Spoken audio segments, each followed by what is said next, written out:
மாண்புமிகு அமைச்சர் அன்பு மாப்பிள்ளை ஜே முகமது பர்வேஸ் அவர்களுடைய வாழ்த்துக்களை, பாராட்டுகளை, நன்றிகளை நான் அன்போடு தெரிவித்துக் நான் பெருமை கொள்கின்றேன். என்ன வேண்டும் மாமா, இன்னும் என்ன செய்யணும் மாமா, நான் எப்படி செய்யணும் இப்படி என்று கேட்கக்கூடிய ஒரு நல்ல அமைச்சர். மாண்புமிகு அமைச்சரிடத்தில் அன்போடு சொல்லிக் கொள்வது, இனி எந்த தேர்தல் வந்தாலும் தமிழக வெற்றி கழகம் தான் வெற்றி பெறும்.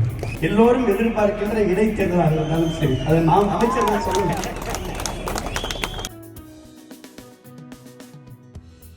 நம்முடைய அன்பிற்கு மிகுந்த மரியாதைக்குரிய மாண்புமிகு அமைச்சர் அன்பு மாப்பிள்ளை ஜே முகமது பர்வேஸ் அவர்களுடைய வாழ்த்துக்களை, பாராட்டுகளை, நன்றிகளை நான் அன்போடு தெரிவித்துக் நான் பெருமை கொள்கின்றேன்.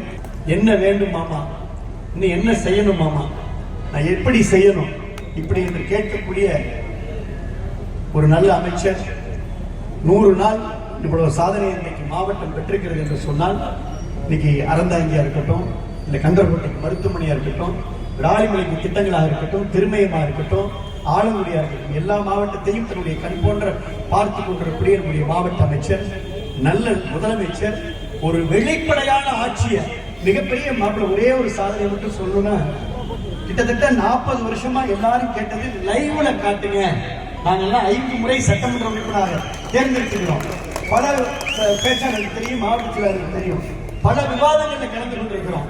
அந்த ஸ்பீச் காப்பி நாங்கள் போய் ஸ்பீக்கர்கிட்ட வாங்கணும் அப்படின்னா 2 நாள் காத்திருந்து 10 நிமிடம் பேசிய ஸ்பீச்ல ஒரு 10 செகண்ட் 30 செகண்ட் வீடியோ தான் எங்களுக்கு வெளியில வரும்.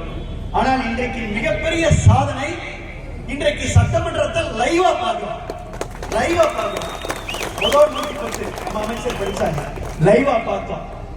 லைவா இந்த சட்டமன்றத்தை பாருங்க, எங்க செயல்பாட்டை பாருங்கன்னு 2 மாசத்துல ஓபன் பண்ணிவிட்ட மிகப்பெரிய சாதனை தமிழக வெற்றி கழகத்துடைய சாதனை. அது ஒரு துணிவு, ஒரு நெஞ்சுரம் வேணும். இந்த ஆட்சி கரைபடியாத ஆட்சி.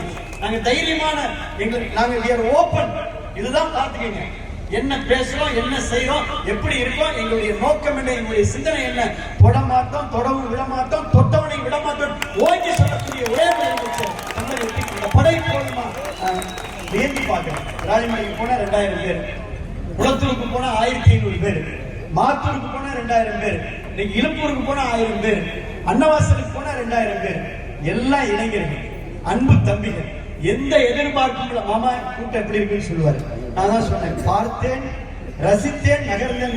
பார்த்தேன், வியந்தேன், பார்த்தேன், ரசித்தேன், எந்த எதிர்பார்ப்பும் இல்லாமல் 2 வீலர்ல இந்த கொடியை தாங்கி, நெஞ்சிலே தளபதியை தாங்கி, தாவேகா என்று சிறந்த பிறந்த குழந்தை முதல் நம்முடைய அன்பு தம்பிகள் வரை இந்த படை போதுமா, இன்னும் கொஞ்சம் வேணுமா என்று சொல்லுகின்ற அளவிற்கு இன்றைக்கு ஆரவாரமாக, ஆர்ப்பரித்து எழுகின்ற அலையாக தமிழக வெற்றி கழகத்தினுடைய சார்பில் எல்லோரும் வருகிறார்கள். மாண்புமிகு அமைச்சரிடத்தில் அன்போடு சொல்லிக் கொள்வது, இனி எந்த தேர்தல் வந்தாலும் தமிழக வெற்றி கழகம் தான் வெற்றி பெறும். எந்த தேர்தல் வந்தாலும் தமிழக வெற்றி கழகம் தான் வெற்றி பெறும். நாடாளுமன்ற தேர்தலாக இருந்தாலும் சரி, சட்டமன்ற தேர்தலாக இருந்தாலும் சரி, கூட்டுறவு தேர்தலாக இருந்தாலும் சரி, எல்லோரும் எதிர்பார்க்கின்ற இடைத்தேர்தலாக இருந்தாலும் சரி, அதை நாம் அமைச்சர் தான் சொல்லுங்க. வெற்றி தமிழக வெற்றி கழகத்திற்கு மட்டும்தான். இன்னும் சொல்ல போனா 2.5 வயசு குழந்தை, நான் மாப்பிள்ளைன்னு கூட சொன்னேன், தொகுதிக்குள்ள உள்ள பொறுப்ப அம்மா அப்பா அப்படின்னு குழந்தை சொல்லுது. அம்மான்னு சொல்ற குழந்தை, அப்பான்னு சொல்ற குழந்தை, அதுக்கு அடுத்து என்ன சொல்றதுன்னா விஜய் மாமா. அவங்க எங்களுக்கு அழைச்சிட்டு வந்து அன்னைக்கு நம்முடைய அமைச்சர்கிட்ட சொல்றாங்க, டைலாக சொல்லுப்பா, நான் வரேன், இந்த மஃப்ளரை போட்டுட்டு 3 வயசு குழந்தை, நான் வரேன், நீங்கள் கொல்லூருக்கு நம்முடைய தளபதி செல்லுகிறார், கொட்டுகின்ற மலையிலே அண்டை மாநிலத்திலே அலறவிடுகின்ற கூட்டம், கேரளாவில் கூட்டம், ஆந்திராவில் கூட்டம், இன்னும் சொல்ல போனால் தென்னிந்தியா முழுக்க ஒரு மிகப்பெரிய மக்களுடைய அன்பை பெற்றிருக்கக்கூடிய ஒரே தலைவர் நம்முடைய தளபதி விஜய் அவர்கள். பிளே ஸ்டோர் மற்றும் ஆப் ஸ்டோரில் இருந்து பாலிமர் செயலியை QR கோடு மூலம் பதிவிறக்கம் செய்யுங்கள். செய்திகளை உடனுக்குடன் பெறுங்கள்.